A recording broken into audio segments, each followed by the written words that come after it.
नमस्कार। आज नए एक चैप्टर में आपको शामिल करना है जिसमें भारत में खाद्य सुरक्षा की बात करेंगे हम। लेकिन उसके पहले, इसे जानने के पहले हम खाद्य सुरक्षा के बारे में कुछ चीजें जान लेते हैं।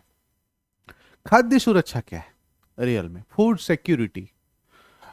हम कब खाद्य सुरक्षित माने जाते हैं? तो इसमें 3 शर्तें हैं, ध्यान रखिएगा। पहली शर्त यह है कि खाद्यान्न की उपलब्धता हो। क्या हो? उपलब्धता हो। ठीक है। दूसरी शर्त है खाद्यान्न तक पहुंच हो। क्या हो? पहुंच हो। और तीसरी शर्त है कि वहनीय हो। वहनीय का मतलब वहनीय हो। 3 शर्तें। पहला शर्त है उपलब्ध हो। खाद्यान्न उपलब्ध हो। इसका मतलब है खाद्यान्न उपलब्ध हो जब सबके लिए, जो प्रॉपर, मतलब मैं लेने जाऊं तो मुझे भी मिल जाए, दूसरा लेने जाए तो मुझे उसे भी मिल जाए। मतलब ऐसा ना हो कि एक लेने जाए तो उसे मिले और दूसरा लेने जाए तो उसे ना मिले। तीसरी बात, दूसरी बात जो है, यहाँ पे हर आदमी पहुंच सकता हो। कहां तक? यहां तक हर आदमी पहुंच सकता हो। ठीक है। हर आदमी पहुंच सकता हो उस खाद्यान्न तक, उस पहुंच शामिल हो। और तीसरी जो सबसे इंपॉर्टेंट है, वहनीय हो। मतलब इतना महंगा ना हो कि ये आम आदमी के पॉकेट से बाहर हो जाए। ठीक है, ये ध्यान रखिएगा। उपलब्धता हो, पहुंच हो और वहनीय हो। इसे इस तरीके से उदाहरण से समझ सकते हैं कि मान लीजिए एक मॉल है, उसमें उपलब्ध भी है और पहुंच भी जाते हैं, पर ले नहीं पाएंगे। क्या होगा? ले नहीं पाएंगे। तो क्या हुआ? तीसरी शर्त हट गई। तीनों शर्तें शामिल हो। अब उपलब्धता है और वहनीय भी है। यहां पे ध्यान रखिए, उपलब्धता है और वहनीय भी है, ये और ये है, पर पहुंच नहीं है, तब भी नहीं ले पाएंगे। वहनीय है और पहुंच है, उपलब्धता नहीं है, तब भी नहीं ले पाएंगे। तो यहां पे तीनों शर्तें जब तक मतलब आसानी से नहीं हो, पूरी नहीं करती हो, तब तक वो खाद्य सुरक्षित नहीं कहलाएगा। भारत में खाद्य सुरक्षा की क्या स्थिति है, इसके बारे में बात करेंगे। अब यहां पे देखिए, खाद्य सुरक्षा का अर्थ है, खाद्य सुरक्षा का अर्थ है सभी लोगों तक क्या होना? पहुंच होना। किस चीज के लिए? क्या होना? पहुंच होना। को थोड़ा हम छोटा कर लेते हैं। खाद्य सुरक्षा का मतलब है सभी लोगों तक पहुंच होना, है ना। अब देखिए, भारत में खाद्य सुरक्षा की बात की गई है। यहां पे हम इसको ले लेते हैं। भारत में खाद्य सुरक्षा की बात की गई है।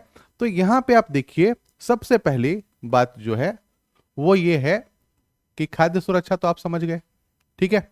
अब ये जो है सभी लोगों के लिए होना चाहिए। क्या? सभी लोगों के लिए होना चाहिए। उसके बाद उपलब्धता, पहुंच और उसे प्राप्त करने का सामर्थ्य, ये 3 चीजें आपको होना चाहिए। क्या होना चाहिए? पहली बात उपलब्धता, पहुंच और सामर्थ्य, जिसे हम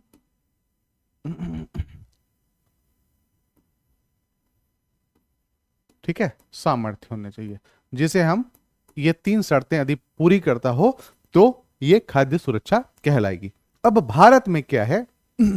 भारत में जीवन के लिए भोजन उतना ही आवश्यक है जितना कि सांस, लेकिन खाद्य सुरक्षा मात्र 2 जून की रोटी नहीं है। यहां पे एक चीज और भी है कि सिर्फ 2 जून की रोटी मिल जाए या पेट भरने को साधन मिल जाए तो यह खाद्य सुरक्षा नहीं है। यहां पे आपको देखना है क्या मिलना है? खाद्य उत्पादन, खाद्य आयात और सरकारी। अब यहां पे 2 जून की खाद्य सुरक्षा के निम्नलिखित 3 आयाम हैं। ये तो तीनों आपने पढ़ लिया। इसके बाद यहां पे ध्यान रखिएगा कि गुणवत्ता, क्या? स्वीकार्य गुणवत्ता। ठीक है। तीसरी जो एक बात आ रही है कि वो जो उपलब्धता हो उसकी गुणवत्ता हो, न्यूट्रिशन वैल्यू हो, न्यूट्रिशनल वैल्यू हो, और उसे हम खरीद पाए तब ये माना जाएगा। ऐसा नहीं कि दाल खरीद लिए या चावल खरीद लिए, चावल और आलू खरीद लिए हमने अपने परिवार के लिए, तो ये नहीं माना जाएगा।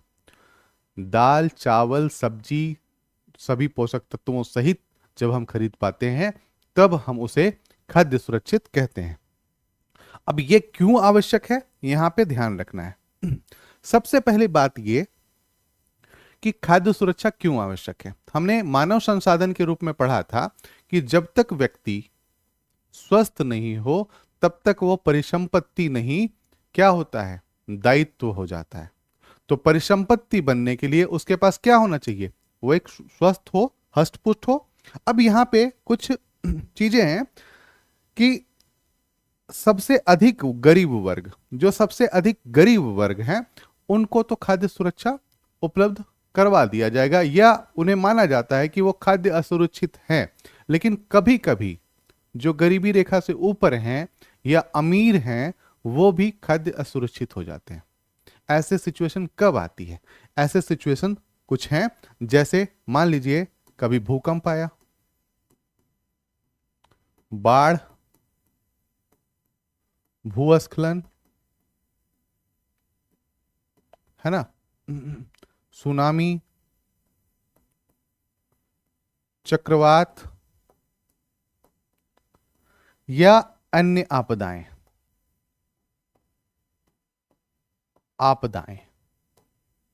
आपदाएं जब आती हैं तो क्या होती है, अपने साथ साथ खाद्य असुरक्षा भी लेके आती है।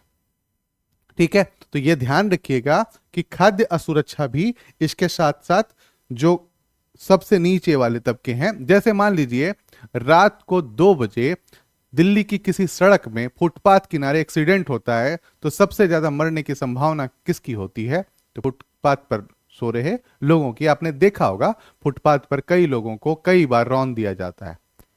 आप और हम तो नहीं मर सकते क्योंकि हम घर में सो रहे हैं। तो इसलिए जो सबसे निचला तबका है वो सबसे पहले हर समय खाद्य असुरक्षा से जूझ रहा होता है। लेकिन सामान्य वर्ग, इसमें सामान्य वर्ग जो है वो भी कभी कभी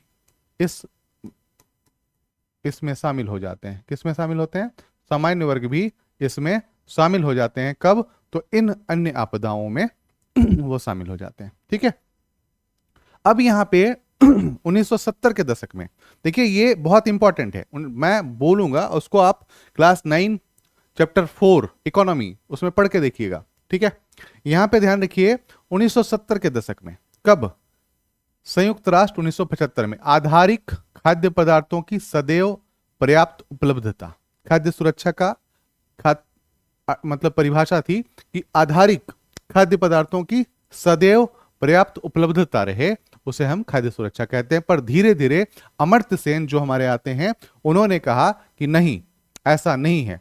क्या होना चाहिए, अमर्त्य सेन ने खाद्य सुरक्षा में एक नया आम जोड़ा और कहा कि नहीं, ये जो सामाजिक रूप से उपलब्ध जो है, जिनका उत्पादन विनिमय किसी व्यक्ति द्वारा किया, खाद्य सुरक्षा अर्थ में काफी परिवर्तन हुआ। उसमें हुआ व्यक्तिक, पारिवारिक, क्षेत्रीय, राष्ट्रीय तथा वैश्विक स्तर पर खाद्य सुरक्षा का अस्तित्व तभी है जब सक्रिय और स्वस्थ जीवन व्यतीत करने के लिए आहार संबंधी जरूरतों और खाद्य पदार्थों को पूरा करने के लिए पर्याप्त, सुरक्षित एवं पौष्टिक खाद्य तक सभी लोगों की भौतिक एवं आर्थिक पहुंच सदैव हो, है ना, सभी लोगों तक भौतिक और आर्थिक पहुंच सदैव हो।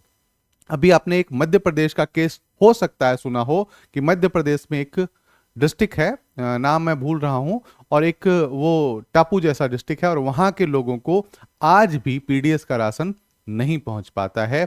वो 14 घंटे चलते हैं तब पीडीएस की दुकान तक पहुंचते हैं और वहां से राशन लेके आते हैं। तो क्या हम उसे खाद्य सुरक्षित कह सकते हैं? नहीं कह सकते हैं, वो खाद्य असुरक्षित हैं। ठीक है, अब यहां पे ध्यान रखिए, किसी आपदा के समय खाद्य सुरक्षा कैसे प्रभावित होती है। आपदा जब आई, अचानक से भूस्खलन आया, पूरे घर बह गए, किसी भी तरीके से हम लोग बच गए, तो फिर क्या हुआ, वो खाद्य सुरक्षित हो गए।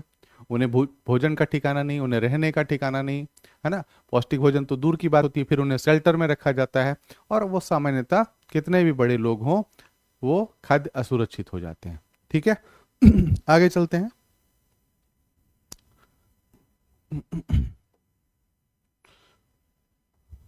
ठीक है, आगे चलते हैं अगले चैप्टर में।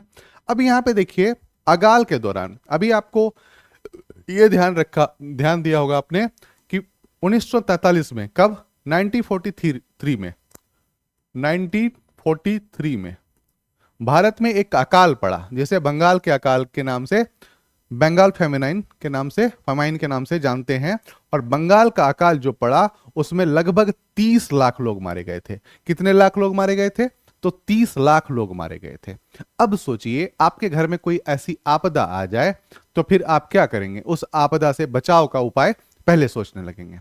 और इसके बाद जो भारत सरकार सबसे पहले खाद्य सुरक्षा पर ध्यान देना शुरू करी थी, जैसे मैंने कल बताया था, चीन और भारत में चीन और भारत एक ही जैसे देश थे। चीन ने कहा था 2050 तक जीरो हंगर ले आएंगे। क्या? जीरो हंगर की बात करा था इसने, है ना? और ये लक्ष्य जो हासिल हो गया 2022 तक। बट हमारे भारत में ऐसा कोई लक्ष्य हासिल करने के लिए नहीं रखा गया। बट हमने अब जीरो हंगर हासिल कर लिया है, जिसमें पहला राज्य केरला बन गया है और उसने अपने आप को घोषित कर दिया है कि अब हमारे यहाँ जीरो पॉवर्टी या जीरो हंगर है। तो अभी यहाँ देखिएगा, जब 30 लाख लोग मारे गए तो हमारे नेताओं को यह लगा कि अब क्या होगा, है ना? अब इसके लिए क्या उपाय होगा? और इसके बाद, इस समय हम लोग आजाद नहीं थे 1943 में, ध्यान रखिएगा। तो जैसे ही आजादी मिली तो लोगों का पहला सोच क्या होगा कि भूखमरी हटाओ, गरीबी हटाओ, इस तरीके के नारे दिए भी गए, बाद में बहुत फेमस हुए राजनीतिक कारणों से। अब यहाँ पे एक और चीज है कि जो 1943 का अकाल हुआ उसमें सबसे अधिक जो प्रभावित हुए, मैंने कहा ना, कौन? खेतीहर मजदूर, मछुआरे, परिवहन कर्मी और अन्य अनियमित मजदूर। ऐसे लोग जो कि रोजगार से सुरक्षित नहीं थे, वो लोग सबसे ज्यादा प्रभावित हुए। और बंगाल के अकाल में यही देखने को मिला, है ना? कुछ लोगों ने अपनी बेटियों को, अपने बेटों को बेच दिया था बंगाल के अकाल के टाइम में। इसलिए नहीं बेच दिया था कि उसके बेच से पैसा मिले तो खाएं, इसलिए बेच दिया था कि उनकी बेटियां और बेटे कम से कम जीवित रहें। ये हालत थी बंगाल के अकाल के टाइम में, है ना? जैसे बंगाल के अकाल के टाइम में आप ऐसी तस्वीरें देखेंगे, है ना? ऐसी तस्वीरें देखेंगे जहां पे सिर्फ हड्डियां दिखती हैं, कंकाल दिखते हैं, ढांचे दिखते हैं, है ना? और इसके बाद अमेरिका थोड़ी सहायता करता है आजादी के बाद, फिर एक संकट आता है तब, और वहां पे आप देखेंगे कि इस तरीके की चीजों से सहायता करता है जो हमारे लिए, मतलब जैसे होता है ना कि एक भिखमंगा आता है आपके यहाँ और आप उसे कुछ भी दे देते हो तो मजबूर है क्योंकि उसे भूख लगी है, और भारत उस सहायता को स्वीकार कर लेता है। तो ये बहुत ही बुरी बात होती है। हमारे मन में स्वाभिमान जागता ही नहीं है, आज भी नहीं जागा है। ठीक है, आज भी हम टेक्नोलॉजी या चीजों के लिए दूसरों पे निर्भर होते हैं। ठीक है, इसके बाद अब यहां पे आ गया कि उसके बाद क्या हुआ कि भारत में बंगाल जैसा अकाल तो कभी नहीं पड़ा, है ना? क्या नहीं पड़ा? तो बंगाल जैसा अकाल कभी नहीं पड़ा। अच्छा, एक बात और कि जो असुरक्षित हैं उनमें से सबसे ज्यादा कौन है? सबसे ज्यादा भूमिहीन है। कौन है? भूमिहीन है। अच्छा, इनका और एक काम है, भूमिहीन जैसे नगण्य, जैसे पारंपरिक दस्तकार, पारंपरिक सेवाएं प्रदान करने वाले लोग, अपना छोटा मोटा काम करने वाले कामगार, निराश्रित तथा भिखारी। ऐसे लोग हैं जो कि निराश्रित हैं, भिखारी हैं, इस तरीके के लोग खाद्य असुरक्षित हैं।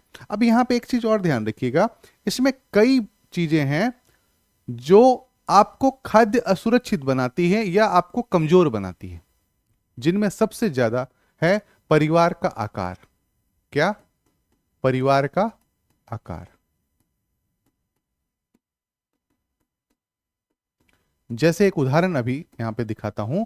रामू, क्या नाम है? रामू क्षेत्र में अनियत खेत मजदूर है।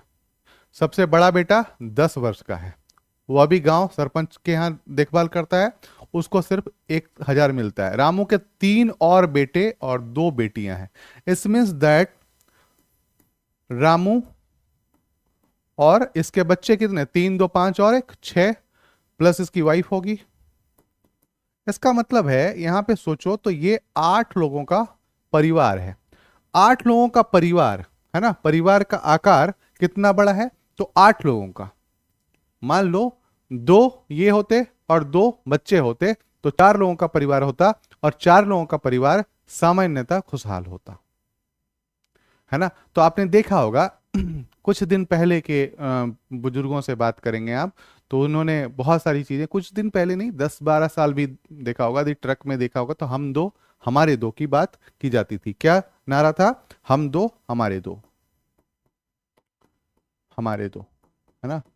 ये नारा बहुत चलता था, और ये नारा इसलिए चला क्योंकि कई लोग परिवार नियोजन नहीं करते थे, जिससे उनकी जो स्थिति थी वो बहुत नहीं सुधर पाती थी। ठीक है, यहां पे ये जरूरी चीजें नहीं मिल पाती हैं, तो ये कहानी आप पढ़ेंगे इसको। ठीक है, आगे चलते हैं। अब यहां पे देखो कि जो रामू है वो क्या करता है? कृषि क्षेत्र में काम करता है। क्या करता है? कृषि क्षेत्र में काम करता है। तो कृषि क्या है? मौसमी क्रिया है ना।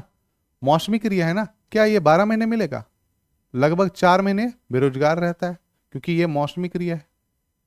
ठीक है, तो 4 महीने क्या है? इसको मौसमी बेरोजगारी बोलते हैं। ये हम लोग पढ़ चुके हैं। ठीक है, जब रामू बेरोजगार होता है तो वो क्या करता है? ईंट भट्टे में काम चलता है। पूरक आय में उसका बेटा कमा रहा है, उसकी पत्नी थोड़ा मोड़ा कमा रही है। कोई भी काम पाने में असमर्थ रामू को कठिनाई क्यों होती? क्योंकि वो परिवार के लिए भोजन इकट्ठा नहीं कर पाता, भोजन की व्यवस्था नहीं कर पाता है। क्या नहीं कर पाता है? भोजन की व्यवस्था नहीं कर पाता है।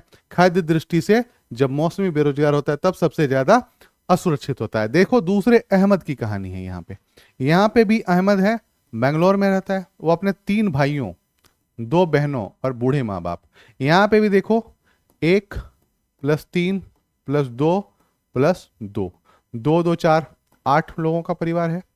8 लोगों के परिवार में जो काम करने वाला है वो सिर्फ और सिर्फ कौन है? अहमद। जो 3 भाई, ये 3 भाई और 2 बहनें, ये क्या हैं? ये काम नहीं कर पा रहे हैं, बेरोजगार हैं। अब आप ये सोचिए कि ये 3 और 2 5, ये 5 क्या हमारे लिए ह्यूमन, मतलब ह्यूमन के रूप में हम कैपिटल देख सकते हैं? ह्यूमन कैपिटल है? नहीं है। ह्यूमन कैपिटल है? नहीं है। क्यों नहीं है? क्योंकि या तो ये बीमार है, ठीक है, या तो ये अस्वस्थ है, खाना नहीं मिल पा रहा। दूसरी बात, हो सकता है इन्हें एजुकेशन और ट्रेनिंग नहीं मिली होगी, है ना। एजुकेशन प्लस ट्रेनिंग नहीं मिली होगी। आपने देखा होगा मानव संसाधन वाले चैप्टर में हमें क्या करना होता है? एजुकेशन और ट्रेनिंग प्लस स्वास्थ्य, तीनों का ध्यान रखना होता है। यदि कोई व्यक्ति स्वस्थ भी है तो वो सिर्फ मजदूरी कर सकता है, बट ना ये मजदूरी कर रहे हैं, ना कोई रोजगार कर रहे हैं। अब बेंगलोर जैसे शहर में रह के यदि ये मजदूरी और रोजगार नहीं कर रहे हैं, और सबसे ज्यादा किस में पढ़ रहा है? तो अहमद में पढ़ रहा है। अब अहमद में जब पढ़ रहा है तो वो पूरे परिवार का भोजन पोषण के लिए, फिर परिवार के भोजन की व्यवस्था सही ढंग से नहीं कर पाएगा। यहां पे क्या दिक्कत है?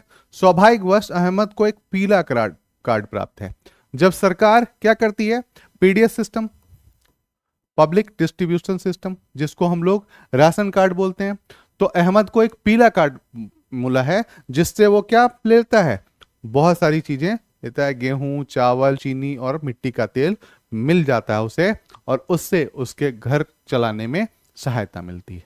तो ये 2 कहानियां आपको दिखाएंगी, एक वहां की थी, एक गांव की और एक शहर की। तो ये लोग जो हैं सबसे ज्यादा खाद्य असुरक्षा से ग्रस्त होते हैं। ठीक है, तो खाद्य असुरक्षा आपको समझ में आ गया कि क्यों ग्रस्त होते हैं। सामान्य लोग क्यों ग्रस्त होते हैं, ये आपको समझ में आ गया। खाद्य सुरक्षा किसको कहते हैं, ये समझ में आ गया। अंतर्राष्ट्रीय स्तर पे इसे कैसे मापा जाता है, ये भी समझ में आ गया। ठीक है, अब यहां पे आगे देखते हैं। खाद्य पदार्थ खरीदने की असमर्थता के साथ सामाजिक संरचना भी खाद्य की दृष्टि से असुरक्षा में भूमिका निभाती है। यहां पे देखिए, ध्यान रखिए, अनुसूचित जाति, अनुसूचित जनजाति और अन्य पिछड़ा वर्ग के कमजोर जाति या निचली जातियां, भूमि का आधार कमजोर होता है, उनके पास भूमि नहीं होती है, भूमि की उत्पादकता कम होती है, जनसंख्या अधिक होती है, तो भी क्या होता है, खाद्य की दृष्टि से सबसे असुरक्षित होते हैं। आप याद करिए कोविड 19 के टाइम में सबसे ज्यादा जो असुरक्षित थे वो कौन थे, वो सबसे ज्यादा असुरक्षित कौन थे, तो जो मजदूर थे, है ना, जो भूमिहीन थे, जो रिक्शा चालक थे, जो भिखारी थे, इस तरीके जो दस्तकार थे, इस तरीके के लोग जो थे वो सबसे ज्यादा प्रभावित हुए थे, न कि ऐसे लोग जो व्यवसायी हैं और उनके पास पर्याप्त पैसा है, वो प्रभावित नहीं हुए थे। हाँ, अब स्वास्थ्य की दृष्टिकोण की बात अलग है। ठीक है, तो ये आपको समझ में आ गया होगा। इसके बाद ध्यान रखिए, एक आंकड़ा दिया हुआ है, गंभीर चिंता कुपोषण से सबसे अधिक जो होता है महिलाएं प्रभावित होती हैं। अब यहां पे ध्यान रखिए, अधिक खाद्य असुरक्षा हुआ, खाद्य असुरक्षित कोई परिवार हुआ तो उससे सबसे ज्यादा जो प्रभावित होंगी वो कौन होगी, महिला। क्योंकि आपने देखा होगा आज भी सबसे कम खाना जिनको मिलता है, बचा खुचा खाना मिलता है, वो महिलाएं हैं। और यदि वो महिला गर्भवती है तो वो अपने दूध मतलब पोषण जो अगले बच्चे को वो नहीं दे पाएगी। इसके कारण से भी यहाँ दिक्कतें होती हैं, है ना, जिससे अजन्मे बच्चों को कुपोषण का खतरा होता है। खाद्य असुरक्षा से ग्रस्त आबादी का बड़ा भाग गर्भवती और दूध पिला रही महिलाओं के लिए है, और इसके लिए ही आईसीडीएस चलाया जाता है, इंटीग्रेटेड चाइल्ड डेवलपमेंट सर्विसेज। ठीक है, ये चलाया जाता है जिसे हम आंगनवाड़ी के नाम से जानते हैं। ठीक है, आदिवासी और सुदूर क्षेत्र, प्राकृतिक आपदाओं से बार बार प्रभावित होने वाले क्षेत्र, और ये लोग जो हैं खाद्य सुरक्षा, जैसे वास्तव में उत्तर प्रदेश, पूर्वी और दक्षिणी पूर्वी, बिहार, झारखंड, उड़ीसा, पश्चिम बंगाल, छत्तीसगढ़, मध्य प्रदेश और महाराष्ट्र के कुछ भागों में खाद्य की दृष्टि से असुरक्षित लोगों की संख्या सर्वाधिक है।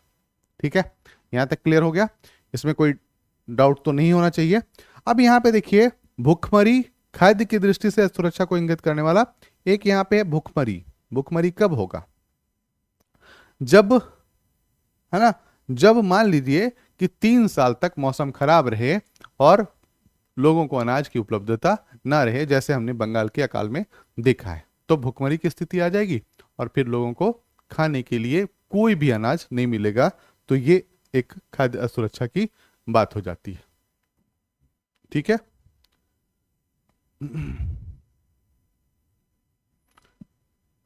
सॉरी। ठीक है, तो खाद्य सुरक्षा वो हो जाती है। ठीक है, इसके बाद आगे चलते हैं। अभी यहां पे देखिए, कई बार दीर्घकालिक भूखमरी से ग्रस्त होते हैं। मौसमी भूखमरी फसल उपजाने काटने के चक्र से संबंधित होता है। यहाँ पे भूखमरी के प्रकार दिए गए हैं। मौसमी, जब तक फसल नहीं कटती है, जैसे एक उदाहरण लेते हैं कि कोई व्यक्ति है जो कहीं कमाने गया है। क्या करने गया है, कमाने गया है।